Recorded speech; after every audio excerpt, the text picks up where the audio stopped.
All right, Math 30-2s. Today we're going to look at solving some problems using tables and diagrams in probability. So review, we've got the odds in favor, odds against. We've got mutually exclusive and non-mutually exclusive formulas for probability. We've got independent and dependent events for probability. So 4 formulas are on your formula sheet. On the diploma, you have to know about odds in favor and odds against. Example 1, using a table. The table shows how the students in a large high school generally travel to school. Complete the totals in the chart. Pause it and do that. So these would be the totals for the chart. How many students attended the high school? Well, total attended the high school would be 1,200. Use the numbers in the table to determine the probability of a male. Well, there are 625 males out of 1,200 students. So in lowest terms, that'd be 25 out of 48.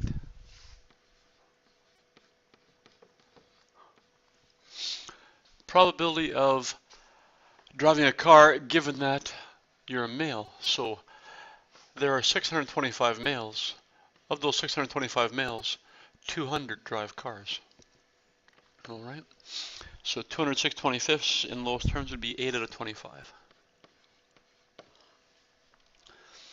Probability that if you drive a car, which is 375, how many are males? 200. All right. So 200 out of 375 in lowest terms is 8 out of 15. And finally, the probability of being a male and driving a car. Well, there are 200 males who drive cars out of the total population of 1,200 students. So in lowest terms, that is 1/6. Now, if a student is selected at random, determine the probability that the student is female. Well, just like we did the idea of is male up above, probability of female, there are 575 females out of 1,200 students. So you simplify that and you're going to get 23 out of 48. Now you could have went 1 minus 25 out of 48 because all the rest would have been females, right? We know the males are 25 out of 48, so 1 minus that should have been probability of female. Probability of traveling by bus. So probability of traveling by a bus, there was a total of 650 people took the bus out of 1,200. So in lowest terms, that's 13 out of 24. And finally, the probability that the person is a female and travels by bus. Probability female and travels by bus. Well, number of females that travel by bus, if you look at that chart, is 300 out of 1,200. So that's going to be 1/4. Identify the following events and determine the probability that a female student travels by bus. A student who drives to school is male. So probability a female student travels by bus. Probability that you got a female student first, and given that's a female student, they drive by bus. All right. So if you look up at the chart, probability of being a female student was 575. Or number of female students was 575. So we've had that happen. Now how many went by bus? Of those 575, 300 went by bus. So in lowest terms, we've got 13 out of 23. Part 2, a student who drives to school is male. So the probability that first they drove to school and then they're a male. All right, so you look first off, the number of students who drove to school was 375. And of those 375, how many are male? 200. So we've done that one already. 200 to 375 is the same as 8 out of 15.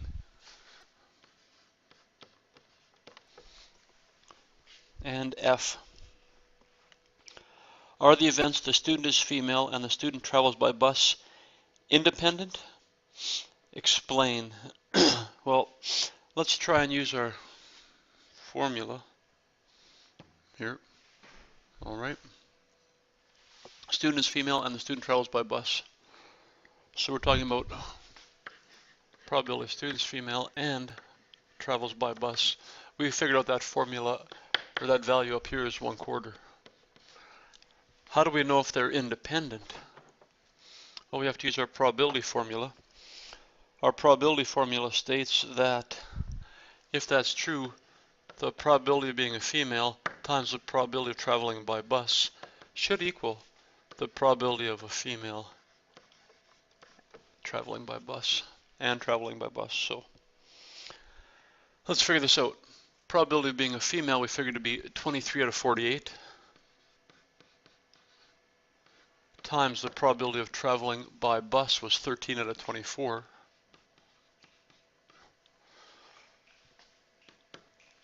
What does that work out to equal? We got to see if that equals probability of being a female and traveling by bus, which is 1/4. So 23 to 48 times 13 out of 24, you get your calculators out. You get 299 out of 1152. And we see that that does not equal 1/4. So we would then say that these are not independent events.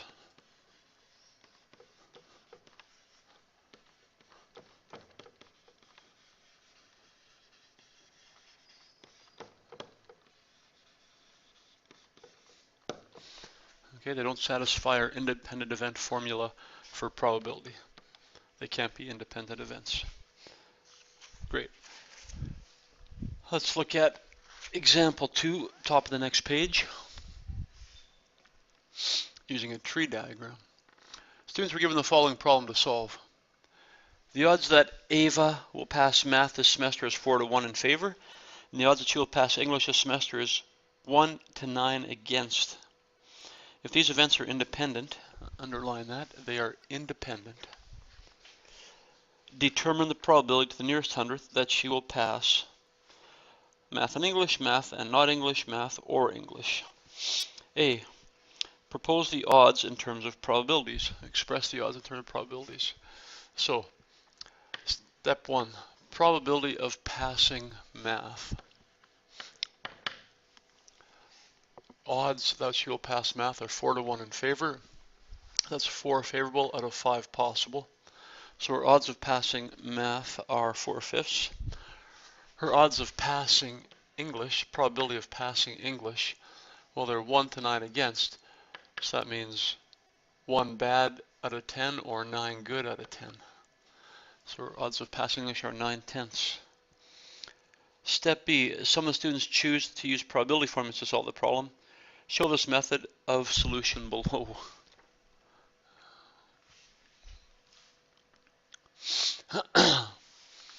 So, our choices were what? Probability of math and English. Probability of math and English would be the probability of math times the probability of English, because these are independent events, and that's our independent event formula. So probability of math, we just figured out to be 4/5, and probability of passing English was 9/10. So we multiply those together, and we come up with 18 out of 25.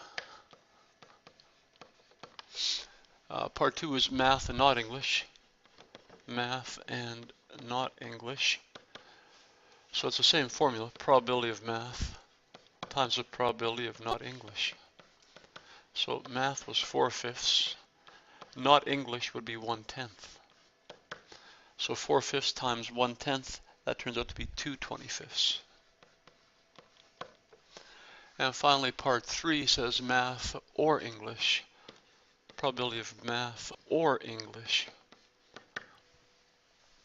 Well, that formula is the probability of math plus the probability of English. And then we have to decide, are these events mutually exclusive? Can she pass math and English Yeah, we just figured that out. Math and English is an 18 out of 25 chance, so we have to minus the probability of math and English because they are not mutually exclusive. So that's our formula.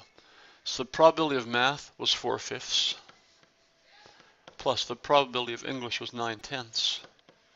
Subtract the probability of math and English, which was 18/25. So being the high-level math 30 students you are, you know your fractions, you can figure this out. That gives us 49 out of 50 chance of passing math or English. Now, other students chose to use a probability tree diagram to solve the problem.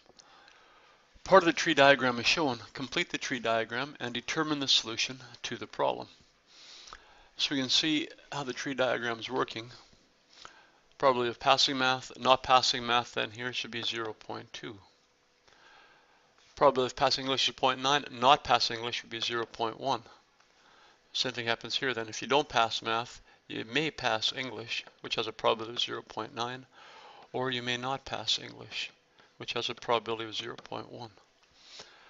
So to complete the chart then, this table, we've got passing math and not English. So probability of math and not English would be 0.8 times 0.1.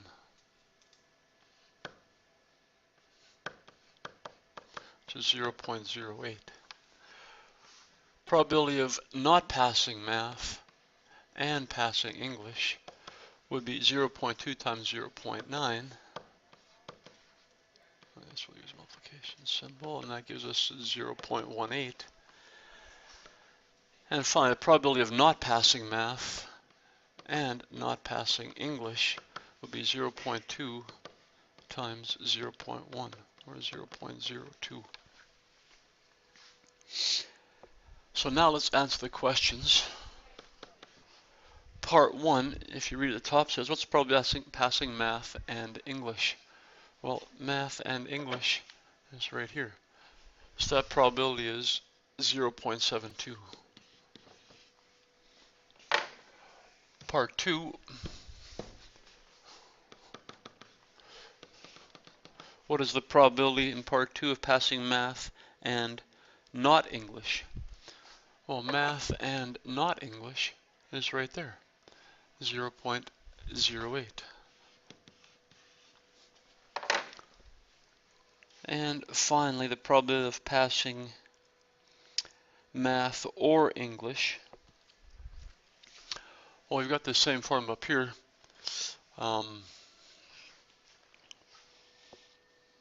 Math or English. Well, I guess we could look at the chart.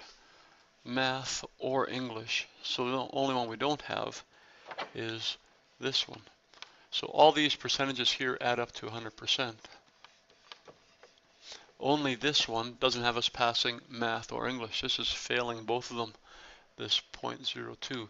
So I would say 1 minus 0.02, or 0.98. All right. Example 3. In a game of field hockey, the probability that the Dinos score a goal from any short corner is 1/8. During the first half of a match, they are awarded 2 penalty corners. Use a probability tree diagram to determine the probability that from these 2 short corners, the Dinos will score those 4 things. So either 1 goal or 2 goals. Alright, so you've got the tree diagram listed. Probability that they score a goal. Probability that they score a goal. That's a little bit thick. Probability that they score a goal is 1/8. That means the probability that they don't score a goal, probability of not a goal, would be 7/8 on a short corner. Now we're talking about 2 goals, so same thing happens with the second time, right? Either they're going to score a goal or they're not going to score a goal. So here, probability of the goal is 1/8, and the probability of not scoring would be 7/8. Same thing down here. If they don't score a goal the first time, they might score a goal in the second short corner, which is 1/8, but they may also miss the second short corner, which is then 7/8. So, to complete this then, I've got the probability of a goal and a goal, goal and a goal, which would be 1/8 times 1/8, or 1/64. We could have the probability of a goal and then not a goal. So that's 1/8 times 7/8, or 7/64. Thirdly, we have the probability of not scoring a goal the first time and then getting a goal the second time. So that's 7/8 times 1/8, or also 7/64. And finally, we have the probability of not scoring a goal and not scoring a goal,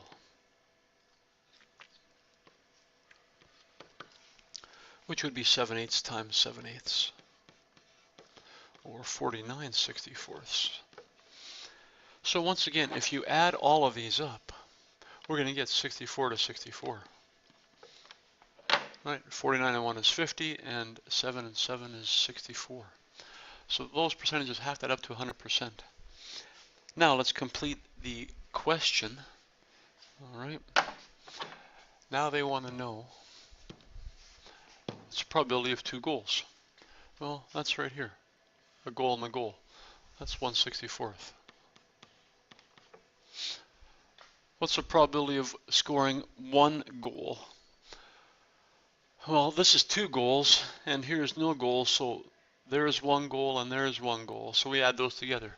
7/64 and 7/64 is 14/64, or in lowest terms, 7/32. Part C says at least 1 goal.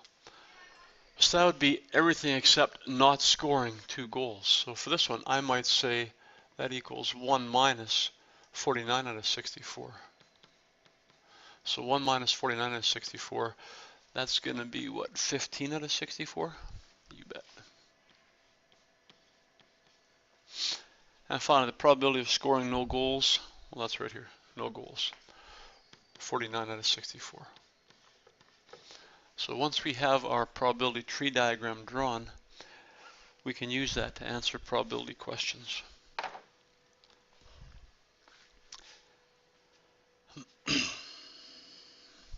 So in the above examples, the 2 events were independent, but a probability tree can also be used for dependent events, as we can see in this example.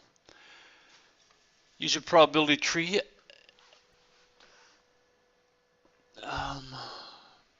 for dependent events. Cheryl's trying to show John how to solve problems based on the following information. 2 machines, A1 and A2,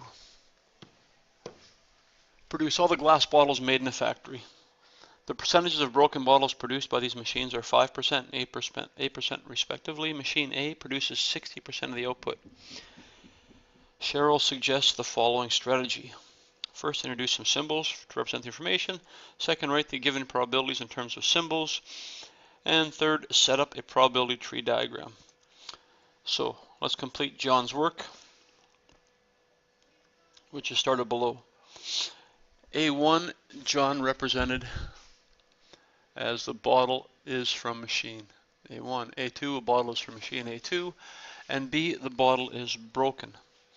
So the probability of A1, bottle being from machine A1, well, it tells us up top that machine A1 produces 60% of the bottles, so 6 out of 10, or 0.6. So the probability of being from machine A1. Machine A2 must produce the rest of them, so 0.4, produces 40%. Probability of a broken bottle of coming from machine 1. So machine 1 produces 5% that are broken. So broken bottle coming from A1. And a broken bottle coming from A2 is 8%. All right. Part B, John sets up probability tree diagram with the first branches leading to the machines and the second set of branches leading to the broken or not broken items. Complete the diagram. So probability of A1 is 0.6, probability of A2 should be 0.4. Probability of a broken bottle coming from A1 is 0.05. The probability that we don't would be 0.95. Probability that we've got a broken bottle coming from A2 is 0.08. The probability that we got a broken bottle not a broken bottle coming from A2 would be 0.92. So complete this. Probability of A1 and not a broken bottle, well, that would be 0.6 times 0.95. They just wrote the probabilities here. This is 0.6 times 0.05. So if we do the math for those two, 0.6 times 0.05 is 0.03, and 0.6 times 0.95 is 0.57. Let's finish this off then. So the probability of being chosen from A2 and being broken, chosen from A2 is 0.4, and being broken once it's from A2 is 0.08. So that should be 0.032.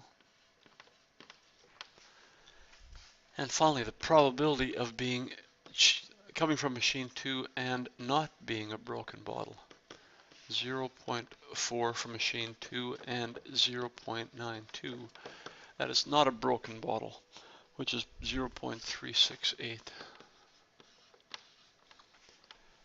Once again, if you add all these up, we're going to get 100%. All right. Part C. Cheryl now asks John some questions to see if he understands what he's drawn. 1.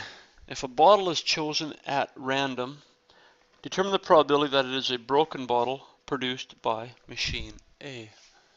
A broken bottle produced by machine A. Well, here's machine A, and it's broken. So a broken bottle produced by machine A should be 0.03.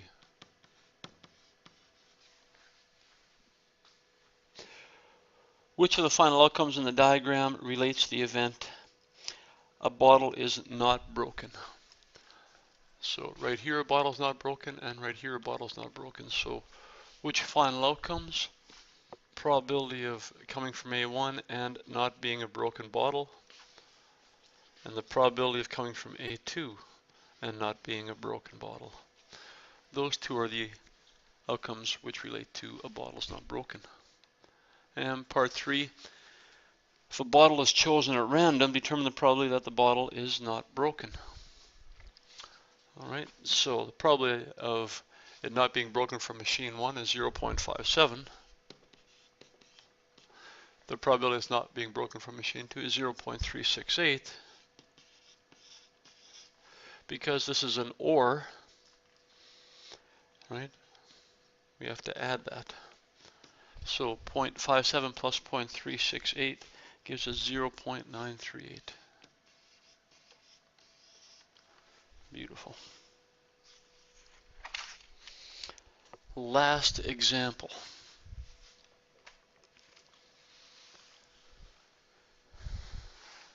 Class example 4. As part of an experiment into the learning process, a mouse is put in a maze and rewarded with food every time it turns right. If the mouse turns right, the probability that it turns right the next time increases by 20%. If the mouse turns left, the probability that it turns left the next time is decreased by 20%. Assume that there is an equal probability that the first turn will be left or right. Let R1 and L1 represent the events. The first turn is right and the first turn is left, respectively. What is meant then by the event R2/R1? Well, that would mean the mouse turns right. Given that the mouse turns right the first time, it turns right the second time. So given the mouse turns right the first time, it would turn right again. It would turn right the second time.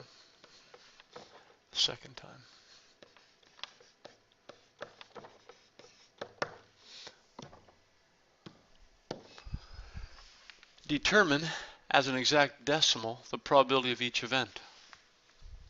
The first turn is right. Well, we were told to say that equal probability of turning right or left on the first turn. So they're both 50% or 0.5. The second turn is right, given that the first turn is right.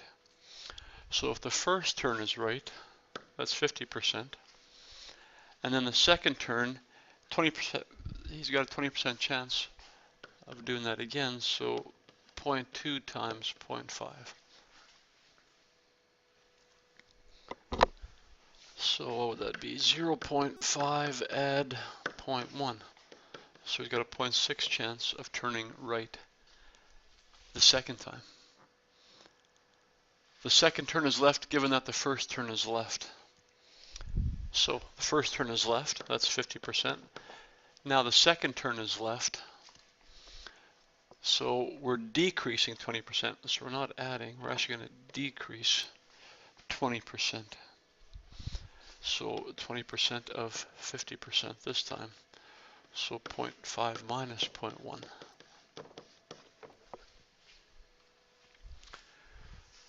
Part C. Put the probabilities in B onto a probability tree diagram, complete the diagram, and use it to determine the probability that the first two turns are, and so on.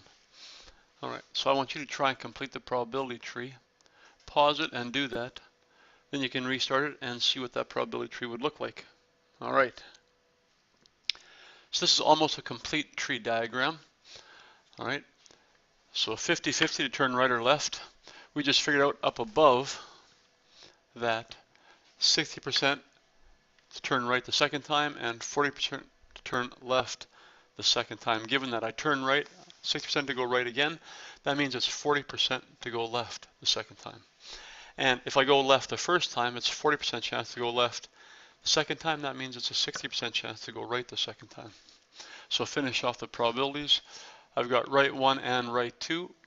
That's done. Right 1 and left 2 should be 0.5 times 0.4, or 0.2. Left first and then right second should be 0.5 times 0.6, or 0.3. And finally, left 1 and then left 2, 0.5 times 0.4 is 0.2. Once again, if you notice, these will add up to 100%. Always, always. So, answer these questions. Number 1, both to the right. Well, that's right then right, so 0.3. Both to the left. Part 2, both to the left. Well, that's this one, left 1, left 2, so that's 0.2. If they're different, one right and one left, then we went left and right, so 0.2 plus 0.3, or 0.5. All right. Awesome. You guys know which questions you should do. You got them in your sheet. Away you go.